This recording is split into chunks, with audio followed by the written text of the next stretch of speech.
Hello everyone, আসসালামু আলাইকুম। মিরাকুস kitchen channel থেকে আপনাদের সবাইকে স্বাগতম। আজকে আমি আপনার সাথে শেয়ার করব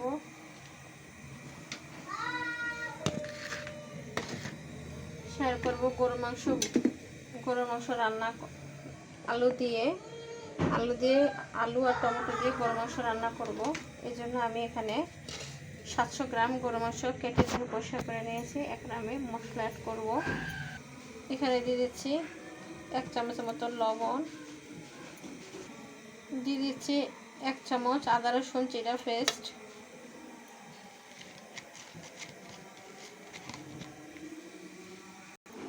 এখানে আমি আরও 1/2 চামচ আদা রসুন জিরা পেস্ট দিয়েছি, 1 চামচ মরিচ গুঁড়া, 1 চামচ হলুদ গুঁড়া। এখন আমি মাংসের সাথে মশলাগুলো ভালো মতো ম্যারিনেট করে নিচ্ছি। আলু টমেটো দিয়ে গরু মাংস রান্না করলে খেতে অনেক মজা লাগে। আজ আমি খিচুড়ি রান্না করব, এই জন্য আমি গরু মাংস রান্না করছি। আপনারা কে কে খিচুড়ি দিয়ে গরু মাংস খেতে পছন্দ করেন অবশ্যই জানাবেন।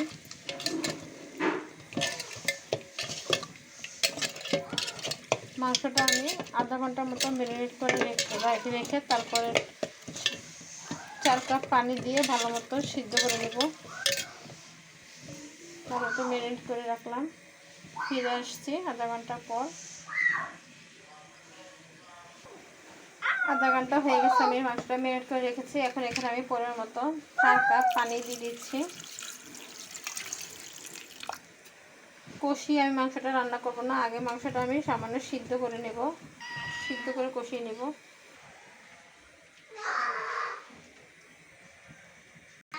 গরুর মাংসটা আমি নেড়ে দিচ্ছি।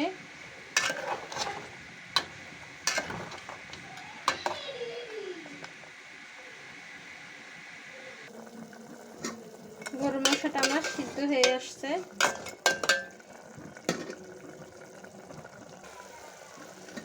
গরুর মাংসটা আমার ভালো মতো সিদ্ধ হয়ে গেছে। এখন এর মধ্যে আমি কেটে রাখা আলুগুলো দিয়ে দিচ্ছি। আলু পেঁয়াজ দিয়ে ভালো মতো কষিয়ে নেব।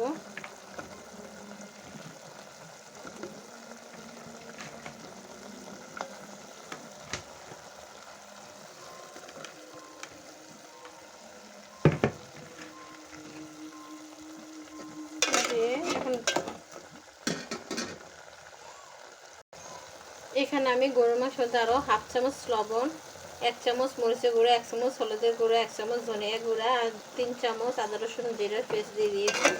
এখন ভালো মতো মাংসটা আমি মশলা দিয়ে কষিয়ে নিব। আলু মাংস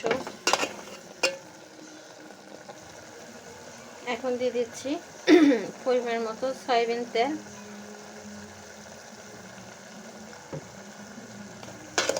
দিয়ে মাংসটা আমি ভালো মতো কষিয়ে নিচ্ছি।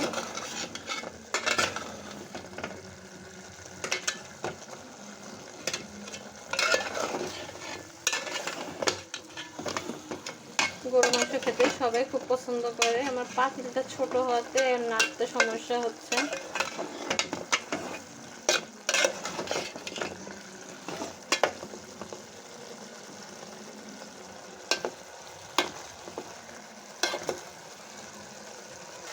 মাংসের মধ্যে দিয়ে দিচ্ছে এখন কয়টা কাঁচামরিচ। মাংসটা আমার ভালো মতো কষানো হয়ে গেছে।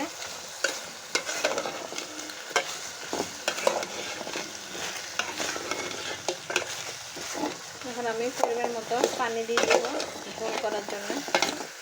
মাংসটা আমার কষানো হয়ে গেছে।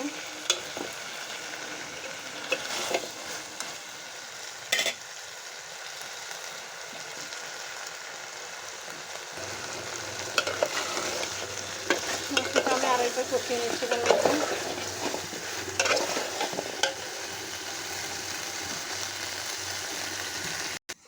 এখন আমি মাংসে পানি দেওয়ার জন্য টোটাল 6 কাপ পরিমাণ পানি আমি সিদ্ধ করে নিচ্ছি, গরম করে নিচ্ছি।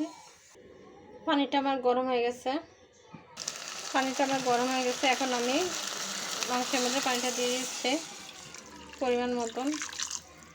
টোটাল 6 কাপ পানি আমি দিয়েছি। মাংস আলু সব কিছু ভালো মতো সিদ্ধ হবে এই পানিতে।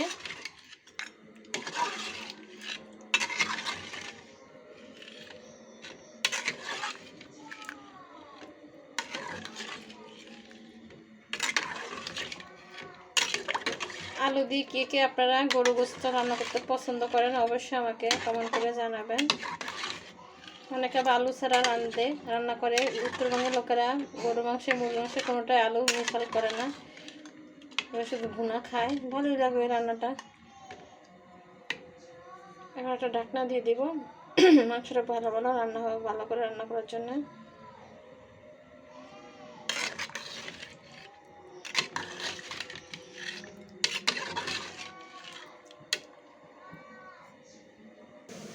এখন আমি গরু মাংসের মধ্যে মশলা দেওয়ার জন্য এখানে দারচিনি, এলাচ, লং আর গোলমরিচ নিয়ে ছেঁচে দিব।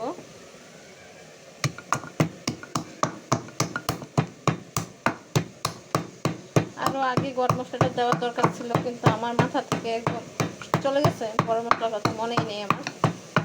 যার কারণে এখন মনে পড়লো মশলা দেওয়া হয়নি আমার গরম মশলা। যে কোনো মাংসের মধ্যে গরম মশলা না হলে ভালো লাগে না। এই যে মোটামুটি ছাঁচা হয়ে গেছে আমার। এখন এটা আমি দিয়ে দেবো মাংসে। এখন আমি দিয়ে দিচ্ছি ছাঁচা মশলাটা।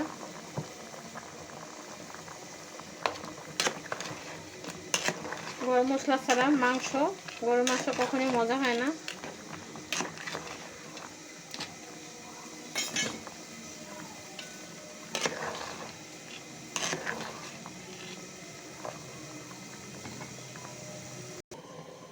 এখন আমি গরু মাংসের মধ্যে টমেটো দেওয়ার জন্য একটা টমেটো কেটে নিচ্ছি ছুরি দিয়ে।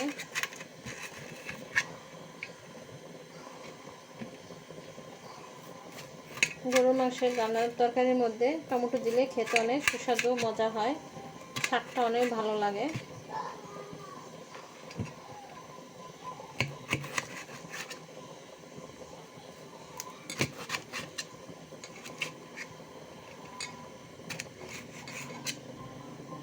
টমেটোটা আমার কাটা হয়ে গেছে।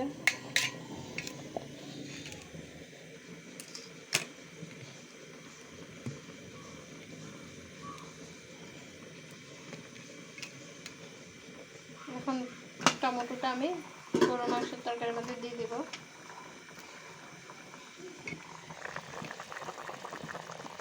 টমেটোটা দিয়ে দিচ্ছি। মাংসটা আমার দেখে নিচ্ছি আলুটা সিদ্ধ হয়েছে কিনা। আলুটা মোটামুটি সিদ্ধ হয়ে গেছে। আরও 10 মিনিটের মতো চুলার মধ্যে রাখতে হবে আমাকে অল্প আঁচ দিয়ে, তাতে আলু, মাংস, টমেটো সব কিছুই পারফেক্টলিভাবে সিদ্ধ হয়ে যাবে।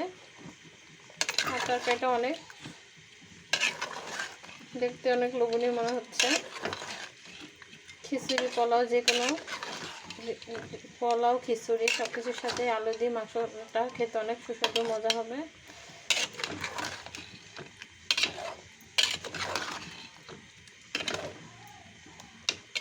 আলুটা আমি আর 10 মিনিটের মধ্যে আমি রাখবো। আলু দিয়ে গরু মাংসটা রান্না আমার হয়ে গেছে। এর মধ্যে দিয়ে দিচ্ছি 1 চামচ জিরার গুঁড়া ভেজে রাখা।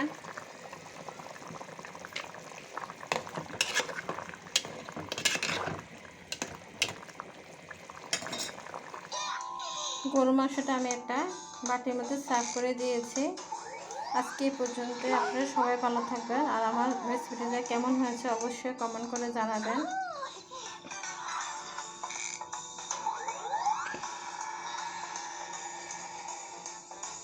আজকে এই পর্যন্তই।